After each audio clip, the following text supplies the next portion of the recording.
If you want to make the tastiest stuffed roast you've ever had, then try this recipe. It's juicy, it's tender, and it's packed full with flavor. Big thanks to Napoleon Grills for sponsoring this episode. Today we're going to make a delicious pork loin roast. And this might be one of the most underrated pieces of meat that you can find. But most people think of it as a pork chop that gets so dry and it's not really flavorful. Well, then you're doing it wrong. Yes, because if you load this thing up with flavor, then it's going to be very, very flavorful and it's going to be juicy, tender, and super delicious. But let's stop talking about it and let's get on with it. Of course, this recipe starts with a beautiful pork loin. Then you want to make sure you got the silver skin off because that's really tough and honestly not good for anything. So don't worry about it too much, get rid of it. There we go.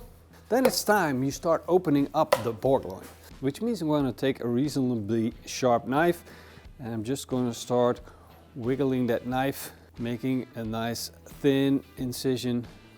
You can use a regular chef's knife for this, but the longer the knife is, the easier it is. Flip it around. Now, of course, you can have your butcher do this for you. You just have to ask him to butterfly the pork loin. He will have this done in about 10 seconds, so he doesn't mind doing it. As a matter of fact, he kind of likes doing the special things. See, and try and prevent holes like this. That's not what you want. But it's no reason to stop the project. There we go. You see, you exponentially enlarge the surface of this roast. Flatten it out. You can do this with your hand, or you can get one of those hammers and just start bashing it. That's going to make it a little bit more tender, but more importantly, it's just going to spread out the meat evenly, and that's going to help with stuffing. Talking about stuffing, I've got something special. So I'm going to put this aside, take out your blender, open it up, put in about 150 grams of olive oils mixed with garden. You know, one of those seasoned mixes. 100 grams of pistache nuts. And then some Parmesan cheese. This is about 75 grams. I'm just gonna cut it up a little bit. You can save a rind like this and put it in your pasta and it will help it taste amazing. Lock it up, switch it on.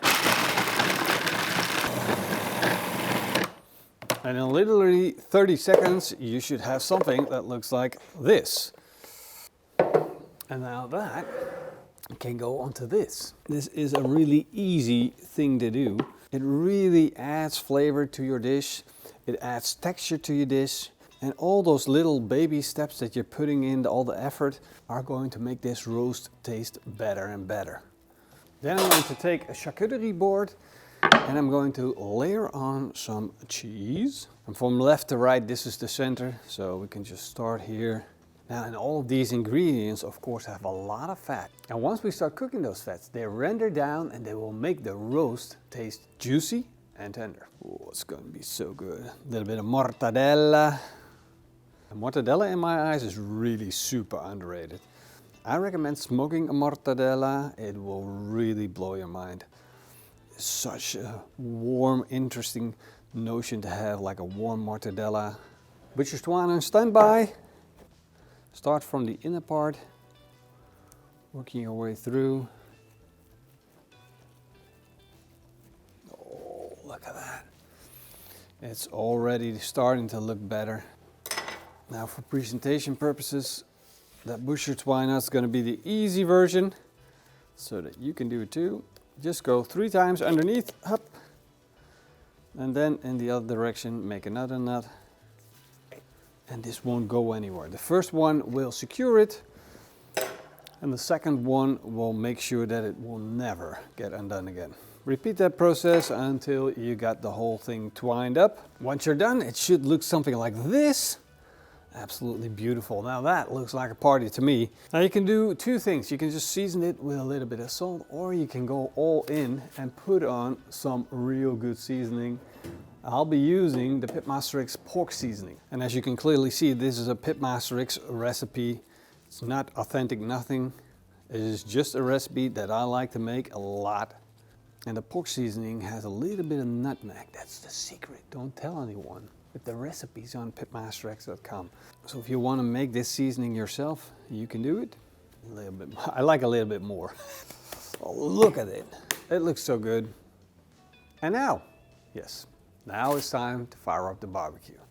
I'll be cooking on my Napoleon grill, and I'm going to cook indirect. But before I put on the burners, I'm going to first take out the grill grates, remove the first two heat deflectors, get this little box out, and I'm going to put in some beech wood chips. You guessed it, it's my smoker box. There we go. Because even though I'm going to cook this on a gas grill, I still want to add as much flavor as possible. Now you have two options. You're either going to soak these wood chips. By leaving them as they are, you're going to get a fast, quick, but lots of smoke in an instant.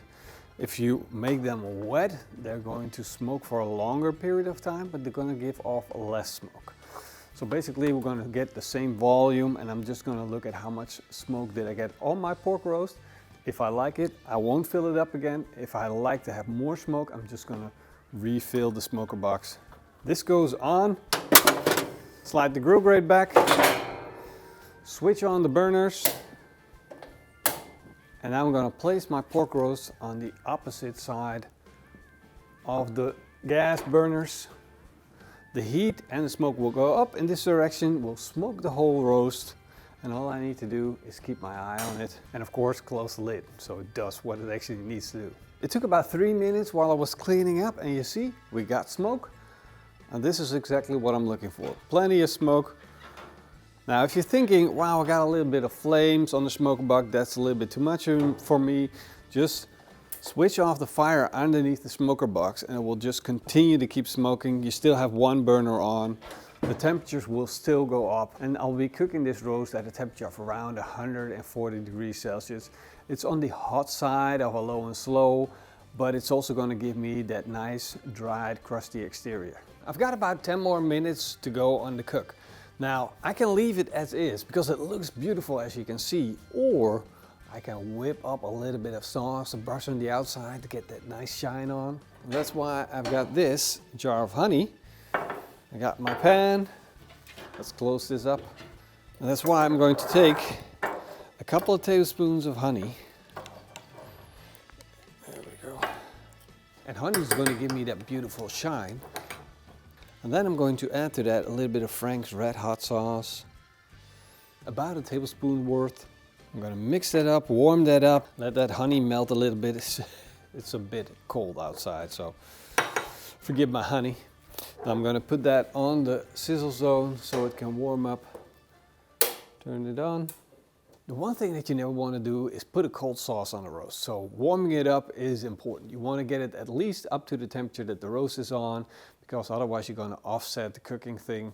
And we need that to become glistening and sticky on the outside. So it's kind of important. Then brush on the rest of it.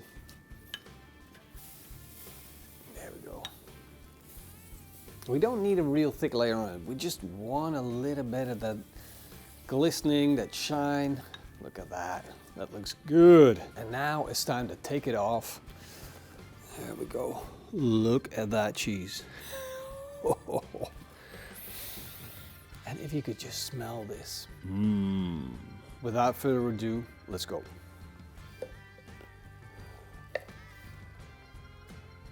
I don't think you're ready for this. There we go. Whoa. Whoa, whoa, whoa, whoa. It's insane. Let's get a slice out of this. Do a taste test. I can't wait any longer. I know you can't wait any longer. This is definitely a one for the try. The recipe's always on our website, PITMASTERX.com. If you're looking to buy the seasoning or the gloves, you can find it on shop.pitmasterx.com. So don't forget about that. We got everything you need. You got the savoriness on the inside, the sweetness on the outside, a little bit of smoke flavor, a juicy, perfect roast. It's just dripping and oozing with flavor and soft, juicy pork thingies. Nice.